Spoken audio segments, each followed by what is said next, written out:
الحمد لله رب العالمين والصلاة والسلام على أشرف الأنبياء والمرسلين نبينا محمد وعلى آله وأصحابه أجمعين أما بعد. സൂറത്തുൽ സമറിലെ 42ാമത്തെ ആയത്തിന്റെ അർത്ഥമാണ് ഇനി പഠിക്കാനുള്ളത്. 41ാമത്തെ ആയത്തിന്റെ അർത്ഥവും വിശദീകരണവും നമ്മൾ പറഞ്ഞു കഴിഞ്ഞു. 42ാമത്തെ ആയത്തിന്റെ പാരായണ നിയമങ്ങളും അത് ആവർത്തിച്ചുള്ള ഖിറാഅത്തും അതിൽ തന്നെ തദബ്ബുർ, തദ്ബീർ, അതുപോലെ തന്നെ ഹസ്ർ തുടങ്ങിയിട്ടുള്ള തഹ്ഖീഖ് തുടങ്ങിയ 4 വ്യത്യസ്ത ഖിറാഅത്തുകൾ നമ്മൾ കഴിഞ്ഞ ക്ലാസ്സിൽ കേൾപ്പിച്ചു. ഈ ആയത്ത് ഇതിലൊരു പ്രാർത്ഥന വരുന്നുണ്ട്. അപ്പോൾ അതുകൊണ്ട് തന്നെ ഈ ആയത്ത് കാണാതെ പഠിക്കണം എന്ന് കഴിഞ്ഞ ക്ലാസ്സിൽ സൂചിപ്പിച്ചിരുന്നു. നമ്മുടെ മരണവുമായി ബന്ധപ്പെട്ട വിഷയമാണ് ഈ ആയത്തിൽ അല്ലാഹു സൂചിപ്പിക്കുന്നത്. എന്നും മരണത്തെ ഓർക്കണം, എപ്പോഴും മരണത്തെ ഓർത്തുകൊണ്ടിരിക്കണം. അപ്പോൾ അങ്ങനെ ഓർക്കാൻ ഉള്ള ഒരു സാഹചര്യവും ചുറ്റുപാടും പ്രകൃതിയുമാണ് അല്ലാഹു നൽകിയിട്ടുള്ളത്. അപ്പോൾ ഉറക്കമെന്ന സംവിധാനം പോലും ദിവസവും ഉറങ്ങുന്നത് ഒരു നാൾ നമ്മൾ മരിക്കും എന്ന ഒരു യാഥാർത്ഥ്യം ഉൾക്കൊള്ളാൻ വേണ്ടിയാണ്. നമ്മുടെ ആയത്തിന്റെ അർത്ഥത്തിലേക്ക് നമുക്ക് ഡയറക്റ്റ് കിടക്കാം. ആയത്തിന്റെ അർത്ഥം പറയാൻ ശ്രദ്ധിക്കാം. അള്ളാഹുവാണ്. ആയത്തിന്റെ ഒന്നാമത്തെ വാക്ക് അള്ളാഹു എന്നാണ്. അപ്പൊ അള്ളാഹു എന്ന് പറഞ്ഞ് തുടങ്ങുമ്പോൾ, ഒരായത്ത് തുടങ്ങുമ്പോൾ അതിന് ചില പ്രത്യേകതകളുണ്ട്. അതുകൂടെ മനസ്സിലാക്കുക. ഒരു ആയത്തിന്റെ തുടക്കത്തിൽ തന്നെ അള്ളാഹു എന്ന് പറഞ്ഞ് തുടങ്ങണ ചില ആയത്തുകൾ ഖുർആനിലുണ്ട്. ആ ആയത്തുകൾ വളരെ പ്രധാനപ്പെട്ട ആയത്തുകളാണ്. ഇപ്പൊ നമുക്ക് എല്ലാവർക്കും അറിയുന്ന ആയത്തിൽ കുർസി, അല്ലെ? ആയത്തിൽ കുർസി എങ്ങനെ തുടങ്ങുന്നത്? അല്ലാഹു ലാ ഇലാഹ ഇല്ലാ ഹുവൽ ഹയ്യുൽ ഖയ്യൂം. അപ്പൊ അല്ലാഹു എന്ന് പറഞ്ഞ് ആരംഭിക്കുന്ന ആയത്തുകൾക്ക് മറ്റായത്തുകളിൽ നിന്ന് ഒരുപാട് പ്രത്യേകതകളുണ്ട്. അപ്പൊ അതിലെ സബ്ജക്റ്റ്, അതിൽ വിഷയം വളരെ ഗൗരവമുള്ള വിഷയമായിരിക്കും. അതുകൊണ്ടാണ് അങ്ങനെ ആരംഭിക്കുന്നത്. അപ്പൊ അള്ളാഹുവാണ് യതവഫൽ അൻഫുസ. യതവഫ എന്ന വാക്കാണ്. തവഫ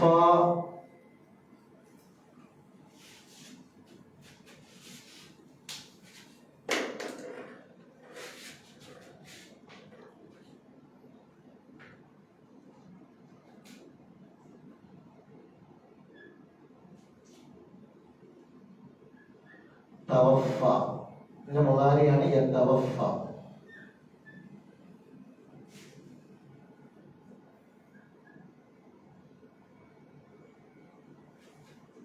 തവഫ എന്ന് പറഞ്ഞാൽ ഏറ്റെടുത്തു എന്നാണ്. യതവഫ എന്ന് പറഞ്ഞാൽ ഏറ്റെടുക്കുന്നു എന്നർത്ഥം കിട്ടും, അല്ലെങ്കിൽ ഏറ്റെടുക്കും, രണ്ടർത്ഥം കിട്ടും. അപ്പൊ അല്ലാഹു യതവഫ, അല്ലാഹുവാണ് പൂർണ്ണമായി ഏറ്റെടുക്കുന്നത്. യതവഫ എന്ന് പറഞ്ഞാൽ പൂർണ്ണമായും ഏറ്റെടുക്കുക. അപ്പൊ അല്ലാഹു യതവഫ, അല്ലാഹു പൂർണ്ണമായും ഏറ്റെടുക്കുന്നു. എന്തിന്? അൽ അൻഫുസ. നഫ്സിന്റെ ജമാണ് അൻഫുസ്. നഫ്സിന് ശരീരം, മനസ്സ്, ആത്മാവ് എന്നൊക്കെ അർത്ഥമുണ്ട് നഫ്സിന്. ഈ നഫ്സ് ഇവിടെ അർത്ഥം ആത്മാവ് എന്നാണ്. അൻഫുസ്, ആത്മാവുകൾ. നഫ്സ് എന്ന വാക്കിന്റെ ബഹുവചനമാണ് അൻഫുസ്. നഫ്സ് ശരീരം എന്ന് പറയും, അതുപോലെ തന്നെ ആത്മാവ് എന്ന് പറയും, മനസ്സിനൊക്കെ നഫ്സിന് അർത്ഥം വരും. ഇവിടെ എങ്ങനെ തൂഫിയ, അതൊക്കെ വരുന്നതാണ്. അതൊക്കെ വരുന്ന ആയത്തിൽ വിശദീകരണത്തിൽ വരുന്നുണ്ട്. അപ്പോ തൂഫിയ എന്ന് പറയുമ്പോൾ അത് മജ്ഹൂലായിട്ടാണ് വരിക. ഇത് മഅറൂഫായ ക്രിയയാണ്, മറ്റേത് മജ്ഹൂലായ ക്രിയയാണ്. അങ്ങനെ വരിക. നഫ്സിന്റെ ബഹുവചനമാണ് അൻഫുസ്, ആത്മാവുകൾ. ആത്മാവുകൾ. അപ്പൊ ആത്മാവുകളെ അള്ളാഹുവാണ് പൂർണ്ണമായും ഏറ്റെടുക്കുന്നത്. ആത്മാവുകളെ പൂർണ്ണമായും ഏറ്റെടുക്കുന്നത് അള്ളാഹുവാണ്. എപ്പോൾ? ഹീനം എന്ന വക്ത്, സമയം. ഹീൻ എന്ന് പറഞ്ഞാൽ സമയം. വക്ത് എന്ന അർത്ഥത്തിലാണ് വക്ത്. അപ്പൊ ഹീന എന്ന് പറയുമ്പോൾ സമയത്ത്. ഏതാണ് സമയം? മൗത്തിഹ, മൗത്ത് മരണം. മൗത്ത് മരണം. മൗത്ത് പ്ലസ് ഹ. ഹ എന്ന് പറഞ്ഞാൽ ഇവിടെ ഉദ്ദേശിക്കുന്നത് ഈ അംഫുസാണ്. അപ്പൊ അതിന്റെ ഒരാളുടെ മരണസമയത്ത് അല്ലെങ്കിൽ മരണസന്ദർഭത്തിൽ, ഒരാളുടെ മരണസന്ദർഭത്തിൽ ആത്മാവുകളെ പൂർണ്ണമായും ഏറ്റെടുക്കുന്നത് അള്ളാഹുവാണ്.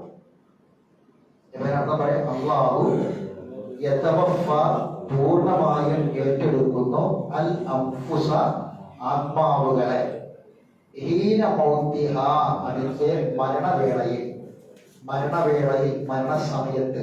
ഹീന എന്ന് പറഞ്ഞ സമയം. അപ്പൊ അള്ളാഹു യതവഫൽ അംഫുസ, അള്ളാഹുവാണ് ആത്മാവുകളെ പൂർണ്ണമായും ഏറ്റെടുക്കുന്നത്.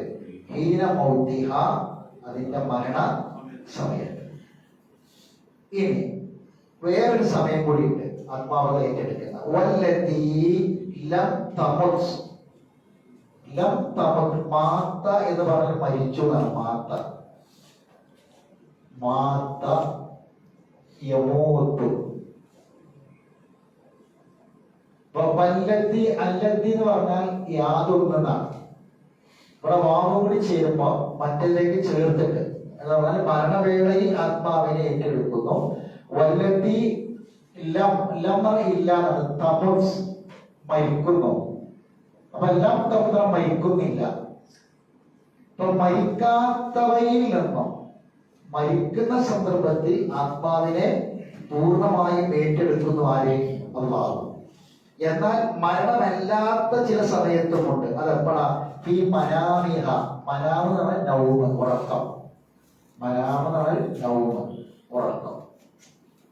ഈ മനാമിഹ, അതിന്റെ ഉറക്കിന്റെ സമയത്ത്. അപ്പൊ അള്ളാഹു ആത്മാവുകളെ രണ്ട് സന്ദർഭത്തിൽ ഏറ്റെടുക്കുന്നു. ഒന്നേതാണ്? മരിക്കുന്ന സമയം. മരിക്കാത്തവയിൽ നിന്ന് ഉറക്കിന്റെ സമയത്തും അള്ളാഹു ആത്മാവിനെ ഏറ്റെടുക്കുന്നു. രണ്ടും രണ്ട് ടൈപ്പിലാണ്. ശേഷം തന്നെ പറയുന്നുണ്ട്. രണ്ട്, മരിക്കുന്ന സമയത്ത് ആത്മാവിനെ കൊണ്ടുപോകുന്നതും ഉറക്കിൽ ആത്മാവിനെ എടുക്കുന്നതും രണ്ടും രണ്ട് രൂപത്തിലാണ്. മനസ്സിലായില്ലേ? രണ്ടാമത് ഉറക്കിൽ ആത്മാവിനെ ഏറ്റെടുക്കുന്നു എന്ന് പറയുന്നത് താൽക്കാലികമാണ്. മറ്റേത് ശാശ്വതമായിട്ടാണ്. രണ്ട് സന്ദർഭത്തിൽ അള്ളാഹു ആത്മാവിനെ ഏറ്റെടുക്കുന്നു. ഒന്ന്, ഇപ്പൊ മരിക്കുമ്പോൾ മാത്രമല്ല, നമ്മുടെ മരണത്തെ നമ്മൾ എപ്പോഴും ആലോചിച്ചു കൊണ്ടിരിക്കണം, ചിന്തിച്ചു കൊണ്ടിരിക്കണം. അതിന് അള്ളാഹു തആല നമുക്ക് പറഞ്ഞിരുന്ന കാര്യമാണ്. ഉറക്കിന്റെ സന്ദർഭത്തിലും ആത്മാവ് കൂടുന്നുണ്ട്. ഈ ബാക്കി നോക്കി. അള്ളാഹു തലക്കിന് പലപ്പോഴും പറയാം. അള്ളാഹുവാണ് ഏറ്റെടുക്കുന്നത് അൽ അൻഫുസ, ആത്മാവുകളെ, ഹീന മൗത്തിഹ, അതിന്റെ മരണ വേളയിൽ. വല്ലത്തി ലം തമുത്ത്, മരിക്കാത്തവയിൽ നിന്ന്. എന്താണ് വല്ലത്തി ലം തമുത്ത്? മരിക്കാത്തവയിൽ നിന്ന്. ഫീ മനാമിഹ, അതിന്റെ ഉറക്കത്തിൽ. മരണപ്പെടാത്തവയെ അതിന്റെ ഉറക്കത്തിലും. അപ്പൊ ഒന്ന്, ഉറക്കിൽ അവർ മരിക്കുന്നില്ല, പക്ഷെ ആത്മാവിനെ ഏറ്റെടുക്കുന്നു. മറ്റേത് മരിക്കുകയാണ്, ആ ആത്മാവിനും അള്ളാഹ് ഏറ്റെടുക്കുന്നു. അള്ളാഹു അതൊക്കെ ചെയ്യും. എന്നാൽ ഇത് രണ്ട് അവസ്ഥകളും തമ്മിലുള്ള വ്യത്യാസം എന്താണ്? അതുകൂടി ചോദിക്കും. അതാണ് അർത്ഥം. ബാക്കി അപ്പോൾ, എന്നാൽ യുംസിക്കു, പിടിച്ചു വെക്കുന്നു. യുംസിക്കു, അംസക്ക എന്ന വാക്കിന്റെ മുളാരിയാണ് യുംസിക്ക. അംസക്ക എന്നാണ് പിടിച്ചു വെച്ചത്. അംസക്ക യുംസിക്കു, പിടിച്ചു വെക്കുന്നു. നമ്മൾ പഠിച്ചു വെക്കണം. ഈ ഇതൊക്കെ പ്രാർത്ഥനയിൽ വരും. യുംസിക്കു, എന്നാൽ പിടിച്ചു വെക്കുന്നു. ഫയുംസിക്കു എന്നാൽ പിടിച്ചു വെക്കുന്നു. അല്ലത്തി ഖളാ അലൈഹൽ മൗത അല്ലത്തി യാതൊന്നിനെ പിടിച്ചു വെക്കുന്നു. യാതൊരു ആത്മാവിനെ പിടിച്ചു വെക്കുന്നു. എന്താണ് ആത്മാവ്? ഖളാ വിധിച്ചിരിക്കുന്നു. ഖളാ എന്ന് വിധിച്ചു. ഖളാ വിധിച്ചു. ഖളാ യഖ്ളി അതാണ് ഖളാ. ഖളാ എന്ന് വിധിച്ചു. ഖളാ വിധിച്ചു. അല്ലത്തി ഖളാ അലൈഹ അലാ പ്ലസ് ഹിയ അതാണ് അലൈഹ എന്ന് പറഞ്ഞത്, അവയുടെ മേൽ. അപ്പൊ ഫയുംസിക്കു അപ്പോൾ പിടിച്ചു വെക്കുന്നു. ഫയുംസിക്കു അപ്പോൾ പിടിച്ചു വെക്കുന്നു. അല്ലത്തി യാതൊന്നിനെ ഖളാ അലൈഹി അതിന്റെ മേൽ അവൻ വിധിച്ചിരിക്കുന്നു. എന്ത്? വൈകി അൽ മൗത്ത് മരണം. അപ്പൊ മരണം വിധിച്ച യാതൊന്നിനെ അവൻ പിടിച്ചു വെക്കുന്നു. മനസ്സിലായോ? സാധാരണ ഒരാള് മരിക്കുന്ന സമയത്ത് ആത്മാവിനെ അള്ളാഹ് പൂർണ്ണമായും ഏറ്റെടുക്കും. ഉറക്കിലും അള്ളാഹു ആത്മാവിനെ ഏറ്റെടുക്കും. എന്നാൽ ചില ആൾക്കാരെ അള്ളാഹ് എന്ത് ചെയ്യും? ആ ഉറക്കിൽ പിന്നെ ഉണരണ്ടാന്ന് തീരുമാനിക്കും. എന്നാൽ ആ ഉറക്കത്തിൽ മരിപ്പിക്കാതെ അങ്ങനെ ഉദ്ദേശിക്കുന്നതിനെ അള്ളാഹ് എന്ത് ചെയ്യും? പിടിച്ചു വെക്കും. മനസ്സിലായോ പറഞ്ഞത്? ഇപ്പൊ നമ്മൾ ഇന്നലെ ഉറങ്ങി എഴുന്നേറ്റത് എന്തുകൊണ്ടാണ്? അല്ല, മരണം വിധിച്ചിട്ടില്ല. അതുകൊണ്ടാണ്. അപ്പൊ ചില ആൾക്കാർ ഉറങ്ങിയിട്ട് പിന്നെ ഉണരുന്നില്ല. എന്റെ കാരണം എന്താ? അള്ളാഹു ഉറക്കിൽ പിടിച്ച ആത്മാവിനെ എന്ത് ചെയ്തില്ല? തിരിച്ചു കൊടുത്തില്ല. അള്ളാഹ് പിടിച്ചു വെച്ചു. അള്ളാഹ് പിടിച്ചു വെക്കും. അല്ലത്തി യാതൊന്നിനെ ഖളാ അലൈഹ അതിന്റെ മേൽ അവൻ വിധിച്ചിരിക്കുന്നു. അൽ മൗത്ത് മരണം. ഇപ്പൊ മരണം വിധിച്ച ഒരാളെ ആത്മാവിനെ അവൻ ചെയ്യില്ല, തിരിച്ചു കൊടുക്കൂല. അപ്പൊ ഈ ഉണർന്നവരല്ല. അപ്പൊ ഇന്നലെ രാത്രി ഉറങ്ങിയിട്ട് കുറെ ആൾക്കാർ ഉണർന്നു, കുറെ ആൾക്കാർ ഉണർന്നിട്ടില്ല. കുറെ ആൾക്കാർ ഉറക്കത്തിൽ മരിച്ചിട്ടുണ്ടാവും. നമ്മൾ അറിയുന്നില്ലാന്നേ ഉള്ളൂ. പല നാടുകളിലും പല ഭാഗത്തും ആൾക്കാർ ഇന്നലെ ഉറങ്ങിയ പല ആൾക്കാരും ഉണർന്നിട്ടുണ്ടാവില്ല. അതെന്തുകൊണ്ടാണ്? ഈ ആയത്താണ്. അപ്പൊ യൂസിക്കുല്ലത്തി ഖളാ അലൈഹൽ മൗത്ത്. അപ്പൊ പിന്നെ സ്വാഭാവികമായി നമുക്ക് സംശയം, നമ്മൾ എഴുന്നേറ്റു. മാറ്റി നോക്കി അർസല യുർസിൽ. ഈ അംസക എന്ന് പറഞ്ഞതിന്റെ ഓപ്പോസിറ്റ് ആണ് അർസല. അർസല അങ്ങനെ അയക്കുക. അർസല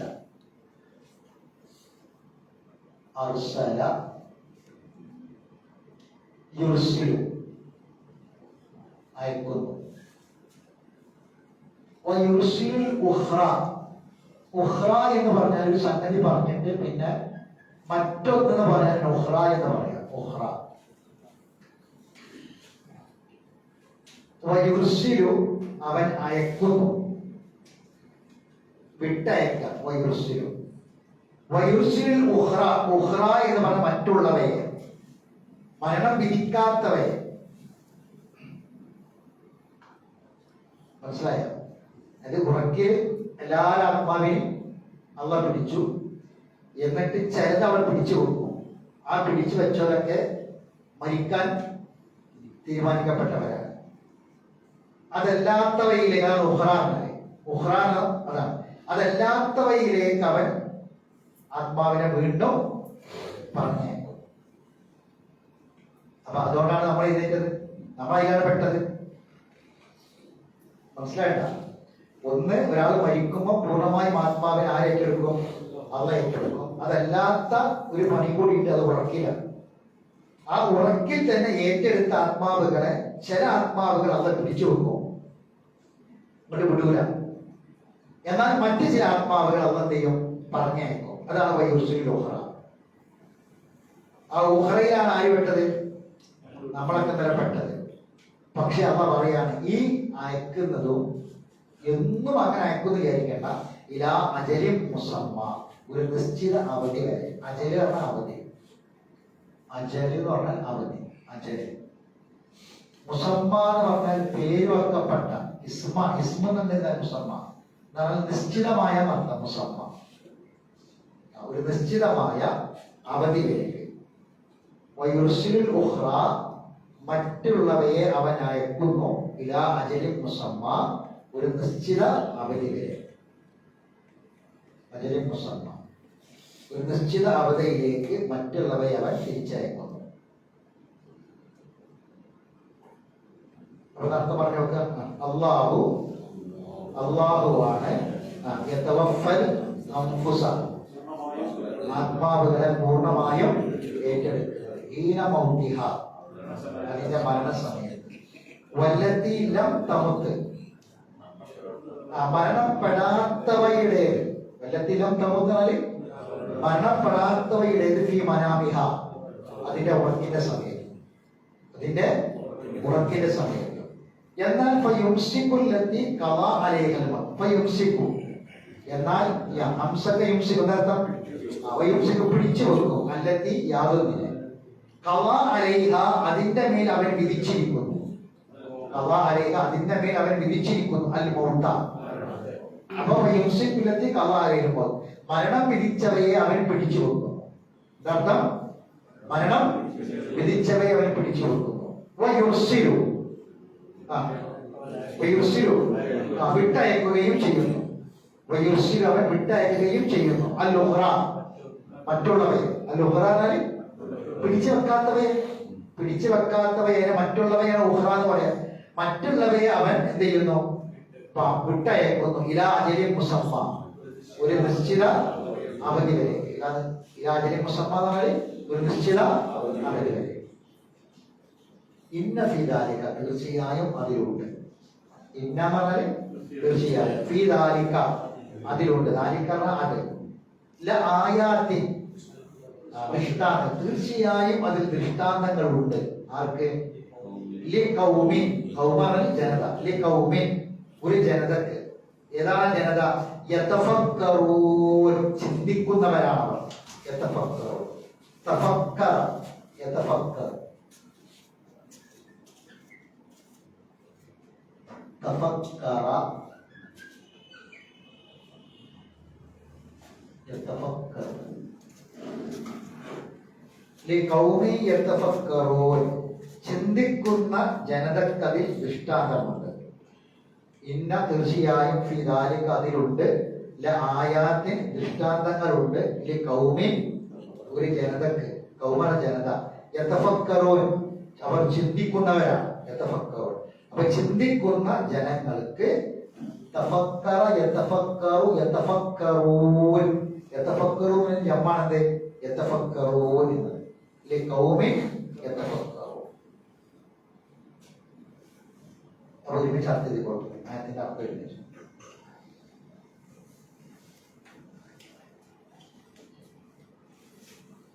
ആത്മാവുകളെ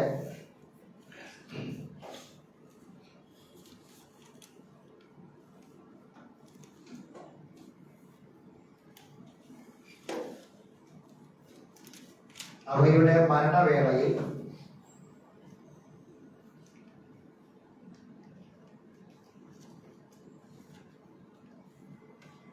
പൂർണ്ണമായി അല്ലാഹു ഏറ്റെടുക്കുന്നു, പൂർണ്ണമായി അല്ലാഹു ഏറ്റെടുക്കും.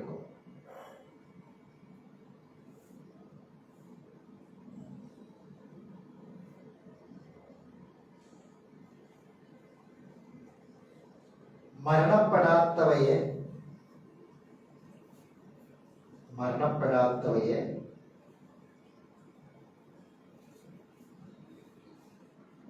അവയുടെ ഉറക്കത്തിലും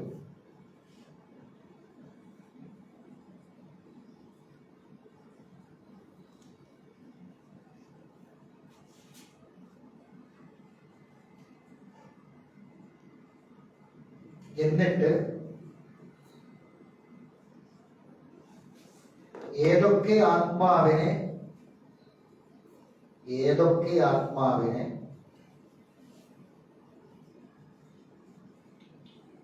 അവൻ മരണം വിധിച്ചിരിക്കുന്നുവോ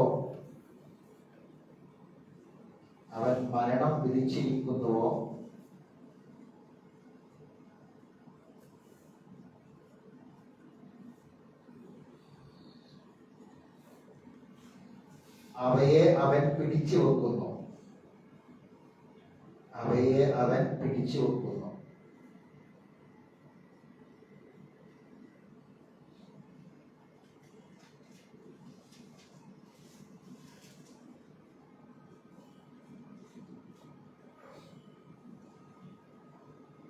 മറ്റുള്ളവയെ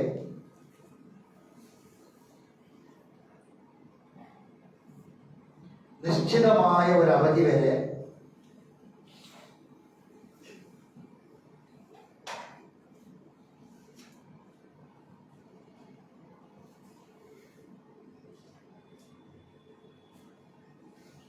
അവൻ പറഞ്ഞയക്കുകയും ചെയ്യുന്നു.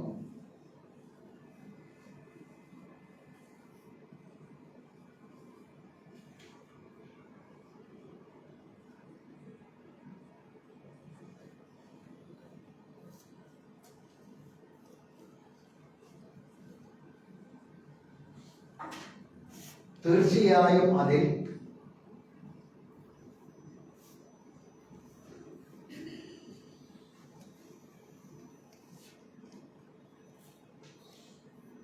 ചിന്തിക്കുന്ന ജനങ്ങൾക്ക്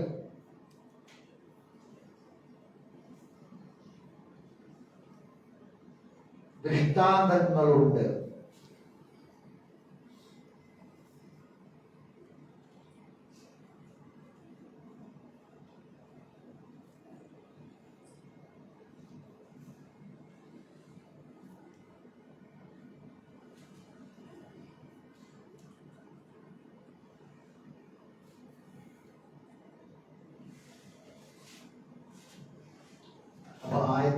ആയത്തിൽ മാത്രം നോക്കിയിട്ടൊന്ന് അർത്ഥം പറഞ്ഞേ. ആയത്ത് കേൾക്കുമ്പോൾ നമുക്ക് അതിന്റെ അർത്ഥം ഓർമ്മയിൽ കയറാം. അള്ളാഹു നോക്കാതെ ഖുർആൻ നോക്കി പറഞ്ഞോക്കി. നമ്മളെ ഒരു പഠനമാണ് ഇത്, അതല്ല പ്രസംഗമല്ലല്ലോ, പഠനമാണ്. അപ്പൊ പിന്നെ അതൊന്ന് ഖുർആൻ നോക്കിയിട്ടൊന്ന് പറയും. അള്ളാഹുവാണ് ആത്മാവുകളെ പൂർണ്ണമായും ഏറ്റെടുക്കുന്നത് അതിന്റെ മരണസമയത്ത്. അപ്പൊ മരിക്കുന്ന സമയത്ത് ആത്മാവിനെ ഏറ്റെടുക്കുന്നത് അള്ളാഹുവാണ്. മരിക്കാത്തവയെ അവയുടെ ഉറക്കത്തിലും അവൻ ഏറ്റെടുക്കുന്നു. അപ്പോൾ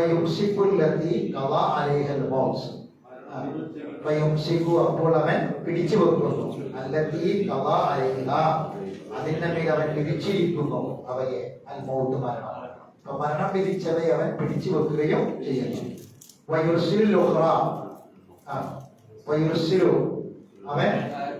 വിട്ടയക്കുന്നു. മറ്റുള്ളവൻ ആരാ? അള്ളാഹു നമുക്ക് നൽകിയ അപാരമായ അനുഗ്രഹമാണ്. എന്താ ഒരു ദിവസം കൂടി നീട്ടി തന്നുണ്ട്. എന്നുള്ള ബാധക കേൾക്കുമ്പം നമ്മളെ ഹൃദയം പിടക്കും. കാരണം എന്താണെന്ന് വെച്ചാൽ നമ്മളിന്ന് രാവിലെ എഴുന്നേറ്റ ആദ്യം പറഞ്ഞത് അൽഹംദുലില്ലാ എന്നാണ്, അല്ലെ? ഇന്ന് എഴുന്നേറ്റ ആദ്യം പറഞ്ഞത് എന്താ? അൽഹംദുലില്ലാ, അല്ലെ? അല്ലെങ്കിൽ അഹ്യാനി, എന്നെ മരിപ്പിച്ചതിന് ശേഷം എന്നെ ജീവിപ്പിച്ച അള്ളാഹുവിന്റെ സർവസ്വം. ഈ 14 ആയത്ത്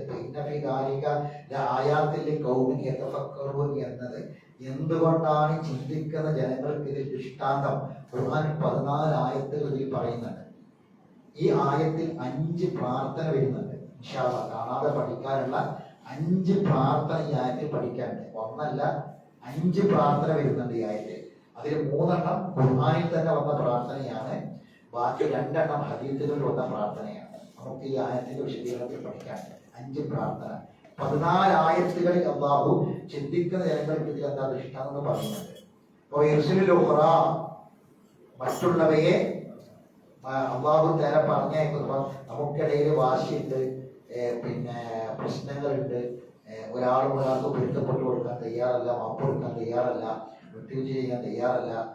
മനുഷ്യർക്കിടയിൽ അബദ്ധങ്ങളും തെറ്റുകളും ഒക്കെ സംഭവിച്ചു പോകും. പക്ഷെ അതൊക്കെ ഇങ്ങനെ പർവ്വതീക ചെറുമാത്രം മനസ്സിൽ വെച്ച് ഇങ്ങനെ നടക്കുന്നതിന് പകരം മാപ്പ് കൊടുക്കാൻ, വിട്ടുവീഴ്ച ചെയ്യാൻ ഒക്കെ നമുക്ക് മരിച്ചതിന് ശേഷം ഞാൻ അയാൾ ചെയ്ത് ശരിയായില്ലോ, ഞാൻ അവരോട് ചെയ്ത് ശരിയായില്ലോ എന്ന് ചിന്തിക്കുന്നതിന് പകരം മരണത്തിന് മുമ്പ് തന്നെ എല്ലാ കാര്യങ്ങളും ചെയ്യാനുള്ള ഒരു മനസ്സ് നമുക്കുണ്ടാകാൻ മാത്രമുള്ള ഒരു വലിയ ആശയമാണ് അല്ലാഹു ഈ ആയത്തിൽ നമുക്ക് പറഞ്ഞു തരുന്നത്. ആ ഉഹറയിലാണ് നമ്മളൊക്കെ പെട്ടത്. അതാണ് ഭയങ്കരമായ തൗഫീഖ് വൈറുസുൽ ഉഹറ. പക്ഷെ നമ്മൾ മനസ്സിലാക്കണം, ആ ഉഹറയിൽ നമ്മൾ പെട്ടത് കൊണ്ട് ഉണ്ട്. പക്ഷെ എന്നാലും നമ്മളൊരു ദിവസം കാത്തിരിക്കുന്നത് ഈ രാജരി മുസ്ലിമാണ്. അപ്പൊ ഈ ആയത്ത് അർത്ഥം മനസ്സിലാക്കിയിട്ട് ഒന്നും കൂടി നോക്കട്ടെ എല്ലാവരും. ആയത്ത് അർത്ഥം മനസ്സിലാക്കി.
ഇതുമായി ബന്ധപ്പെട്ട ബാക്കിയുള്ള വിശദീകരണങ്ങളും കാര്യങ്ങളൊക്കെ ഇൻഷാ അല്ലാഹ് നമുക്ക് പഠിക്കാനുണ്ട്. അപ്പൊ നമുക്ക് ഒരു മരണത്തെക്കുറിച്ച് നമ്മളെ ഓർമ്മപ്പെടുത്തുമ്പോൾ നമ്മൾ എങ്ങനെ മരിക്കണം എന്നാണ് നമ്മുടെ ആഗ്രഹം. അത് നടപ്പിലാകാൻ നമ്മൾ ശ്രദ്ധിക്കേണ്ട കാര്യങ്ങൾ അല്ലാഹു പറയുന്നുണ്ട്. അതിലാണ് 3 പ്രാർത്ഥന വരുന്നത്. നമ്മൾ ആഗ്രഹിച്ചാൽ മാത്രം പോരാ, മറിച്ച് നമുക്ക് ഈമാനെ കുറയും കൂടുകയൊക്കെ ചെയ്യും. മനുഷ്യർക്ക് ഈമാൻ കുറയുന്ന സമയം ഉണ്ടാകും, ഈമാൻ കൂടുന്ന സന്ദർഭം ഉണ്ടാകും. അല്ലാഹു ശൈത്താനെ വെച്ചത് നമ്മളെ പരീക്ഷിക്കാൻ വേണ്ടി തന്നെയാണ്. അപ്പം ഈമാൻ കുറയും കൂടും. അപ്പൊ ഈമാൻ കുറയുമ്പോഴാണ് മരിക്കേണ്ടത്, ഈമാൻ കൂടുമ്പോഴാണ് മരിക്കേണ്ടത് എന്ന് തീരുമാനിക്കണം. അപ്പം ഈമാൻ കിട്ടി മരിക്കാൻ വേണ്ടിയിട്ട് നമ്മൾ പ്രത്യേക പ്രാർത്ഥന തന്നെ പഠിപ്പിച്ചിട്ടുണ്ട്. ആ പ്രാർത്ഥനകൾ ഇതിൽ വരുന്നുണ്ട്. ഒരു മരണത്തെ അള്ളാഹ് അങ്ങനെയാണ്, ഒരു കാര്യം പറയാൻ മാത്രമല്ല ചെയ്യുക. ആ കാര്യം പറഞ്ഞു തന്നിട്ട് നമ്മൾ അതിനു വേണ്ടി എങ്ങനെ ഒരുങ്ങണം എന്ന് കൂടി പറഞ്ഞു തരും. അപ്പൊ അതിലാണ് ഈ പ്രാർത്ഥനകളൊക്കെ വരുന്നത്. ഇൻഷാ അല്ലാഹ് അടുത്ത ക്ലാസ്സിൽ നമുക്ക് ആ ആയത്തുകളൊക്കെ പഠിക്കണം, അതോടൊപ്പം ആ പ്രാർത്ഥനകൾ പഠിക്കണം. 5 പ്രാർത്ഥനകൾ ഇൻഷാ അല്ലാഹ് ഇതിൽ വരുന്നുണ്ട്. അത് ഒന്ന് നമ്മൾ ഇപ്പൊ ഈ പറഞ്ഞില്ലേ, ഇതിപ്പോ നമ്മൾ എന്നും ഉറങ്ങുമ്പോൾ നമ്മുടെ മനസ്സിൽ ഈ ആയത്ത് ഉണ്ടാവണം. നമ്മൾ എന്നും ഉറങ്ങാൻ വേണ്ടി കിടക്കുമ്പോൾ ഈ ആയത്ത് മനസ്സിലുണ്ടാവണം. അപ്പൊ സ്വാഭാവികമായിട്ട് ആ സമയത്ത് ഒരു പ്രാർത്ഥന വരും. ആ പ്രാർത്ഥന ഈ ആയത്തിന്റെ പ്രാർത്ഥന, ഈ ആയത്തിന്റെ തഫ്സീറിലുള്ള ആ പ്രാർത്ഥന നമ്മൾ രാത്രി കിടക്കുമ്പോൾ പ്രാർത്ഥിക്കുന്ന, ഉറങ്ങുമ്പോഴുള്ള പ്രാർത്ഥന. രണ്ടാമത്തെ പ്രാർത്ഥന രാവിലെ എഴുന്നേൽക്കുമ്പോഴുള്ള പ്രാർത്ഥന. അപ്പൊ ഒന്ന് രാത്രി കിടക്കുമ്പോഴുള്ള പ്രാർത്ഥന, നമ്മൾ മരിക്കുക ആത്മാവിനെ അവിടെ ഏറ്റെടുക്കുകയാണ്. അപ്പോൾ ഉറങ്ങുന്നതോടുകൂടി ആത്മാവ് പോവുകയാണ്. അപ്പൊ അത് ഉറങ്ങുന്ന സമയത്തുള്ള പ്രാർത്ഥന. രണ്ടാമത്തെ പ്രാർത്ഥന നമ്മൾ ഉണർന്നപ്പോൾ നമ്മൾ ഉഹറയിലാണ് പെട്ടത്. യുസ്ലിൽ ഉഹറയിൽ പെട്ടത് കൊണ്ടാണ് നമ്മൾ എഴുന്നേറ്റത്. അപ്പൊ നമുക്ക് എഴുന്നേൽക്കുമ്പോഴുള്ള പ്രാർത്ഥന വേറെ. പിന്നെ ഇനി ഉറക്കിലാണെങ്കിലും ഉണർച്ചയിലാണെങ്കിലും നമ്മൾ മരിക്കുമ്പോൾ നമുക്ക് മുസ്ലിമായിട്ട് മുമ്പിനായിട്ട് മരിക്കണം. അപ്പം അതിനു വേണ്ടി പ്രാർത്ഥിക്കാൻ വേണ്ടി പഠിപ്പിച്ച പ്രാർത്ഥന, അതാണ് 3 പ്രാർത്ഥന. അങ്ങനെ 5 പ്രാർത്ഥനകൾ. ഒന്ന് ഉറക്കിന്റെ സമയത്ത്, 2 ഉണർന്നാൽ. കാരണം നമ്മൾ ഉറങ്ങുമ്പോൾ മിക്കവാറും ചിലപ്പോൾ എന്താവും, കള്ളാരേഖൽ മോപ്പിൽ പെട്ടാൽ, നമ്മൾ ഉറക്കിൽ കള്ളാരേഖൽ മോപ്പിൽ നമ്മൾ പെട്ടാൽ നമുക്ക് അവിടെ എങ്ങനെ മരിക്കണം? അള്ളാന്റെ റഹ്മത്തിലായിട്ട് മരിക്കണം, അല്ലെ? നിങ്ങളുടെ വിട്ടുകയാണെങ്കിൽ മരിക്കണത് വരെ അള്ളാന്റെ റഹ്മത്തിലായിട്ട് ജീവിക്കണം. അപ്പൊ അതിനു വേണ്ടിയുള്ള പ്രാർത്ഥനയാണ് ഉറങ്ങുമ്പോഴുള്ള പ്രാർത്ഥന. ഉണരുമ്പോഴുള്ള പ്രാർത്ഥന നമ്മൾ ഉഹറയിൽ പെട്ടത് കൊണ്ട് അള്ളാഹ്ക്ക് സ്തുതി വരേണ്ടതാണ്. ഇനി ഏത് സന്ദർഭത്തിലാണെങ്കിലും നമ്മളെ യാത്രയിൽ ജീവിച്ചിരിക്കുമ്പോൾ, ഇന്നലെ വെള്ളിയാഴ്ച പിന്നെ ഖുത്ബയുടെ സമയത്ത് ഖുത്ബയ്ക്ക് മുമ്പായിട്ട് ഈ ദുആ കൊണ്ട് വസിയത്ത് പറയാൻ ആൾക്കാർ വന്നിട്ട്, മിമ്പറിൽ കയറാൻ വേണ്ടി ഇരിക്കുന്ന സമയത്ത് ഒരു 10-15 മിനിറ്റ് മുമ്പ് നമ്മൾ റൂമിൽ ഇരിക്കുമ്പോൾ ആൾക്കാർ വന്നിട്ട് ഇന്നലെ 2 വസീയത്ത് വന്നത്. ഒന്ന് താമൂരിൽ തന്നെ നമുക്ക് പറഞ്ഞ സ്ഥലത്തിന് തൊട്ടപ്പുറത്തുള്ള പിന്നെ കാലാട് പറഞ്ഞ സ്ഥലത്തുള്ളത് പിന്നെ CP നൗഫൽ എന്ന് പേരുള്ള ഒരു ചെറുപ്പക്കാരൻ, ആകെ 42 വയസ്സുള്ളൂ. ഞാൻ പിന്നെ സൗദിയിലാണ്. അവിടെ എല്ലാ സാമൂഹിക സേവന രംഗത്തും പ്രവർത്തിക്കുന്നവരാണ്. ഒരുപാട് അങ്ങനത്തെ ഒരു പൊതുപ്രവർത്തകരാണ്. പെട്ടെന്ന് ബിൽഡിങ്ങിന്റെ മേലെ പണി ചെയ്തുകൊണ്ടിരിക്കുന്ന സമയത്ത് ഒരു 3 മീറ്റർ ഹൈറ്റുള്ള ഒരു ബിൽഡിംഗ്, ഒരു കെട്ടിട ഒരു 3 മീറ്റർ ഹൈറ്റിൽ നിന്നിട്ടാണ് പണിയെടുക്കുന്നത്. പക്ഷെ വീണത് ഇങ്ങനെ ബാക്കിലേക്ക് പോയി, ഇതിൽ പെരടി അടിച്ചു പോയി, മരണപ്പെട്ടു. എന്നാൽ ജുമാകാശ മയ്യത്ത് കൊണ്ടുവന്ന ജുമാകാശ മയ്യത്ത് കിട്ടിയിട്ടില്ല, പേപ്പർ വർക്കുകൾ ചെയ്യാത്തത്. മറ്റൊരു പ്രാർത്ഥിക്കേണ്ടി വന്നത് നമ്മുടെ പിന്നെ ഇടിമുഴിക്കൽ നമ്മുടെ ഇതേപോലെ ഖുർആൻ ക്ലാസ്സിൽ സുമാറ എടുത്തിരുന്നത്, യാസിന എടുത്തിരുന്നത്. നമ്മുടെ ക്ലാസ്സിൽ പഠിച്ചിരുന്ന ഒരു ചെറുപ്പക്കാരൻ ചെറിയൊരു ആക്സിഡന്റ് പറ്റിയിരുന്നു. പക്ഷെ ആക്സിഡന്റ് കഴിച്ചിലായി ക്ലാസ്സിലൊക്കെ വന്നിരുന്നു. അതിന്റെ അടിയിൽ വയറിന്റെ ഒരു ട്യൂമർ വന്ന് അങ്ങനെ അത് ചെറിയ കുട്ടിക്ക് മാരകമായ അസുഖമാണ്, ഇതുപോലെ ക്യാൻസർ പോലെ അസുഖം. ആ സഹോദരൻ കഴിഞ്ഞ ദിവസം മരിച്ചു. 40-42 വയസ്സങ്ങാണ്. അപ്പൊ നമുക്ക് ഈ ഉറക്കിൽ മാത്രമല്ല, പിന്നെ എങ്ങനെ ഏത് സമയത്ത് എവിടെ നമുക്ക് അറിയാം. അപ്പൊ എങ്ങനെയാണെങ്കിലും ഇമാൻ കിട്ടി മരിക്കാൻ വേണ്ടിയുള്ള പ്രാർത്ഥനയും ആ പ്രാർത്ഥന അങ്ങനെ 5 പ്രാർത്ഥനകൾ ഇൻഷാ അല്ലാഹ് നമുക്ക് ഈ ആയത്തുമായി ബന്ധപ്പെട്ട് പഠിക്കാനുണ്ട്. അള്ളാഹു നമുക്ക് എല്ലാവർക്കും ദീർഘായുസ്സും ആഫിയത്തും പ്രദാനം ചെയ്യും. അറിവില്ലായ കൊണ്ട് വന്നു പോയ തെറ്റുകൾ കുറ്റങ്ങൾ അള്ളാഹു നമുക്കൊക്കെ വിട്ടുകൊടുക്കാൻ മരണം വരെ ഈമാനോട് കൂടി ജീവിക്കാനുള്ള തൗഫീഖ് അള്ളാഹു നമുക്ക് പ്രദാനം ചെയ്തു. ശൈത്താനിന്റെ എല്ലാ ഷെറുകളിലും അള്ളാഹു നമ്മളെല്ലാവരെയും കാത്തിരിക്കുമാറാവട്ടെ. നമ്മളെ മക്കൾ അള്ളാഹു സ്വാലിഹായ മക്കളാക്കി തീർക്കട്ടെ. അള്ളാഹു സുബ്ഹാനഹു വ തആല നമ്മളെ എല്ലാ ഇടപാടുകളിലും കച്ചവടങ്ങളിലെല്ലാം അള്ളാഹു നിയമത്തെ ബർക്കത്ത് പ്രദാനം ചെയ്യട്ടെ. ഇൻഷാ അല്ലാഹ് അടുത്ത ഞായറാഴ്ച നമ്മുടെ MAS സ്കൂളിൽ വെച്ചിട്ട് അഖില റമദാൻ എന്ന പ്രോഗ്രാം നടക്കുകയാണ്. ഇന്നിപ്പം നമ്മുടെ നാട്ടിലെ കണക്ക് പ്രകാരം ഇന്ന് ഷാബാൻ പിന്നെ 16ആണ് നമ്മുടെ നാട്ടിലെ കണക്ക് പ്രകാരം. വെള്ളിയാഴ്ച 14, ശനി 15, ഇന്ന് 16ആണ് നമ്മുടെ നാട്ടിലെ കണക്ക് പ്രകാരം. അപ്പൊ നമ്മൾ റമദാനിലേക്ക് അടുക്കുകയാണ്. ഓരോ റമദാനും ഒരു റമദാൻ കിട്ടുന്നതിനനുസരിച്ചിട്ടാണ് നമ്മുടെ സ്ഥാനം പതിവൊക്കെ അള്ളാഹിന്റെ ഉണ്ടാവുക. കാരണം റമദാൻ അത് വരെ മുഴുവൻ കരിച്ചു കളയുന്ന ഒരു മാസമാണ് റമദാൻ. അപ്പൊ അതിനെ നമ്മൾ ശരിക്ക് അറിഞ്ഞുകൊണ്ട് സ്വീകരിക്കണം, അറിഞ്ഞുകൊണ്ടായിരിക്കണം നമ്മൾ റമദാനെ സ്വീകരിക്കേണ്ടത്. അപ്പം അതിന് വേണ്ട കാര്യങ്ങളൊക്കെ വിശദീകരിക്കുന്ന, നമുക്ക് ശ്രദ്ധിക്കേണ്ട കാര്യങ്ങളൊക്കെ പറഞ്ഞു തരുന്ന ഒരു ക്ലാസ്സാണ് ഇൻഷാ അല്ലാഹ് MAS വെച്ചിട്ട് അടുത്ത ഞായറാഴ്ച നടക്കുന്നത്. അപ്പൊ നമ്മളെല്ലാവരും എന്ത് ചെയ്യണമെന്ന് വെച്ചാൽ നമ്മളെ മാത്രമല്ല, നമ്മുടെ കുടുംബത്തിൽ, നമ്മുടെ മക്കളിൽ, നമ്മളെ കൂടെ ഉള്ളവരെയും, നമ്മളെ ജോലിക്കാരെയും, നമ്മളെ ആലുവാദം, നമ്മളെ പരിചയത്തിലുള്ള ആളുകളെയൊക്കെ അതിലേക്ക് നമ്മൾ വിളിക്കണം, ക്ഷണിക്കണം. അതിൻ്റെ ഒക്കെ പ്രചാരകരായി നമ്മൾ ഓരോരുത്തരും മാറുക. അതിനൊക്കെ വേണ്ടി ഓരോരുത്തരും പണിയെടുക്കുക. കാര്യമായിട്ട് ഞാൻ എന്തൊക്കെയാണ് ചെയ്തു എന്നുള്ളത് ഓരോരുത്തരും ആലോചിക്കുക. ആ രൂപത്തിൽ സജീവമായിട്ട് ആ കാര്യത്തിൽ ഓർമ്മയുണ്ടാക്കണം എന്നാണ് പറയുന്നത്. വിഷയങ്ങൾ പറഞ്ഞത് അല്ലാഹു സുബ്ഹാനഹു വ തആല എല്ലാ നന്മകളിലും നമുക്ക് സഹകരിക്കാൻ ഒരു മനസ്സ് നൽകി അല്ലാഹു നമ്മളെ എല്ലാവരും അനുഗ്രഹിക്കുമാറാകട്ടെ. രോഗം കൊണ്ടും മാനസികമായ പല പ്രയാസങ്ങൾ കൊണ്ടും ബുദ്ധിമുട്ട് അനുഭവിക്കുന്നവരാണ് നമ്മളിൽ പലരും. അല്ലാഹു തആല എല്ലാ പ്രയാസങ്ങളും ബുദ്ധിമുട്ടുകളും നീക്കിത്തരട്ടെ. ശരീരത്തിന് ആരോഗ്യവും ആരോഗ്യം അല്ലാഹു പ്രദാനം ചെയ്യട്ടെ. ربنا تقبل منا انك انت السميع العليم وتب علينا انك انت التواب الرحيم واخر دعوانا الحمد لله رب العالمين. سبحانك اللهم وبحمدك اشهد ان لا اله الا انت استغفرك واتوب